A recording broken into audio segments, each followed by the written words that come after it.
this one is yours, brother. Because you're going to turn around and say, I won a belt one day. And you're, you know what I mean? Look at that. This is yours. I've dreamt about that for years. I knew we were going to do something together as well. Woo! Me bleeding nerves. I don't know how you used to, because I should be in the bleeding jocker. I shouldn't be in this. No, come in, Paddy. You could be in, get a nice little quiet one. Come right in. Gorgeous. Gorgeous that dude. Woo! Okay. Ready? Yeah. Lydia Daydal, MMA Connect TV, backstage at Akuma Fighting Championships with the new Akuma champion, welterweight champion, Nate Enright, and his coach, Paddy Holohan. I'm sorry. Thank you very much. Told you, Nate, it worked. Double hanger, told you. You won't know. We'll do the second round, you do the third. Fucking hell. Well, congratulations. Thank you I'm very much. sweating here after watching Fucking that. sweating myself, I am. I know, yeah. How are you feeling? Absolutely brilliant. Absolutely brilliant. I looked at you going out into that fight and I was like, there is no way he's not winning that. There was something in your eyes going in there. There was something in my soul, I swear to God. All day I felt it. The second I woke up, I was like, I never felt as good in my life. And I only took it on, when did we get it, Paddy? 5 days notice. But sometimes, as I tell you, like lying in bed with another man for 8 weeks in your mind, rent free, is bullshit. Yeah. 5 days. 5 days notice, sometimes that can pay off, you know. So take them opportunities. But you know what? Preparation, meeting opportunities is when real shit happens, and that's how it works. Absolutely. I mean, for anyone who doesn't know Nate, because obviously this is the first time we had you on the show, but like I've known you for a while. It's second. Oh, Yeah, it's the second. outside Sorry, it St. was Max Cage Legacy, yeah, wasn't it? Yeah. Sorry, my apologies. But anyone that knows him will know that he's literally just a workhorse. Like every time I'm speaking to you or I see anything online, you're in the gym, you're on your way to the gym, you're leaving the gym. Like, talk us through the preparation. You went in there prepared. I just stay busy. Like I've got like the opportunity to teach some class for Paddy in the gym, and I think having that opportunity just makes me like be in the gym every day or nearly every day at that rate, you know. And just having the facilities that we have and the coaches around us, like it's just like you wouldn't, if you're a part of the gym, you wouldn't want to not train every day, you know. It's just with the way it is. Yeah. And talk us through, I mean, obviously you took this on short notice, but a title and titles is something that I know from speaking to you that have been on your mind for a long time. Yeah, well, like I didn't really care. Like obviously I care about the title, but like if I had been just any fight in 5 days notice, I still would have taken it. Like, yeah, you know, any fight. Like, but and that's not being a cocky dick. It's amateur. I want to get the experience in with everyone and anyone I can. That's not being an arsehole calling people out like fucking some people do. Like, yeah, that's just trying to be humble at the same time, you know. Absolutely. Paddy, like, talk us through how you're feeling right now. I'm delighted because to me my dream was always to create an environment where people can train and people can train without bullshit and a lot of lessons I've learned on the road. I'm gonna filter a lot of the bullshit for these guys, and then they can just have fun and train and compete and chase their dreams, and then when they're old men like me, then they can look back and be like, you are right, you know, and there's no doubt that they can.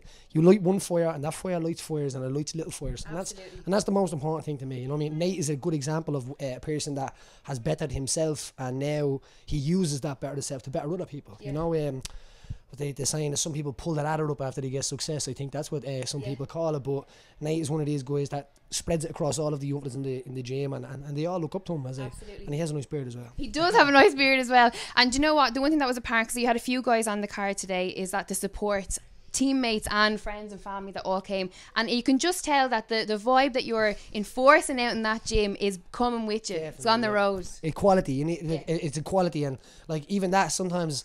Some guys you can be a dickhead in the equality as well, because that's your equal right, but it's when it affects other people that you have to step in and say it. So I just say enforcing wise, I enforce an environment that people can train in, that people can grow in. There's about 1% of my gym, I say the village, they're like the battle, the soldiers of the village, and the rest of the people are the communities, are the people that are in there trying to lose weight, and the people that are just trying to better their lives and stuff like that, and that's it. And sometimes people come in to better their lives, and all of a sudden they're like, I was made for this, and I think there's some people are not fighters, and they try to be fighters, and they try.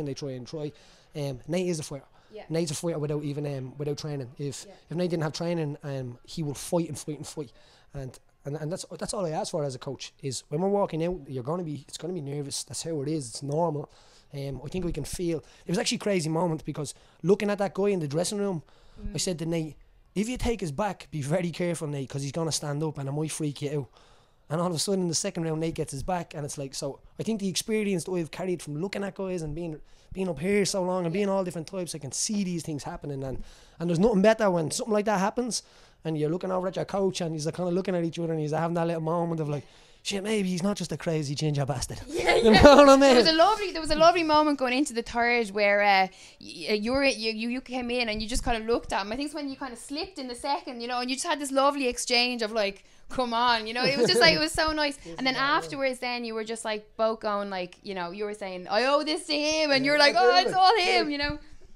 Like you'll see like, you know, Tekken or something like that, where like you are the controller, you're the guy, you're playing, that's him, like, you know, like I do things that he tells me to do. Like that fight, it was exactly what Paddy said it was going to be. Like the second we took the fight the other day, like your man was a tough fucker, like no two ways about it. Sorry, effort. And like Paddy broke down and he sent me a text earlier or late at night, and I got it the next morning. It was like, broke it down to perfectly to what it was there in the first round. What does Nick Collins used to say? We have to know what to eat for breakfast. That's what it is. And like without that game plan, like without Paddy, like I just would have been a headless chicken in there, and I probably would have been beaten, like, you know.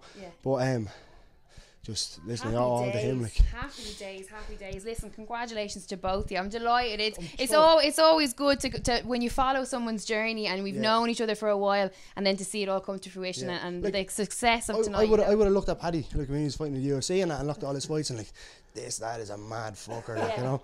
And then I came home to Ireland from Australia, and like I went to his other gym, and then I went to SBG D24 with him, and it's like, it's mad being like, I used to watch his dad on TV, and now I'm fucking training with him and fighting for him. But like, isn't that the beauty of it though? That kids can look at someone like you that was on their TV screens and then actually go to your gym and train with you every day and be mentored by you and become a friend to you, you know? I think this is extremely important, because I think Irish people have done this very well. A lot of our players, even off the Irish squad, say, now, not that we're any good, but are still around at the team and stuff like that, because experience is huge. And I think if someone's not looking at experience, they're probably making mistakes. And I think I'm the first of my breed now. The MMA is still a very young sport, and I'm kind of the guy that went, and I've made it to the target that everybody's trying to hit, and I've came back from it and retired, and I've opened up a full-time facility. So there is only one of me in the country at the moment, and I do bring massive experience to that I won't say a lot of other coaches can't bring, but I know what it's like to walk in and rub your feet and look over and smell them and be like, oh Jesus, and I have to step forward and I have to touch gloves, and then you're on ice then, you know. That's the chimp paradox, if you must, you know. Well, listen, fantastic to be part of your journey, this little part here, like absolutely fantastic. Delighted to get you on the show, and no doubt I'll see you again. Absolutely. Sure, look, you know, man, come around. We'll see you.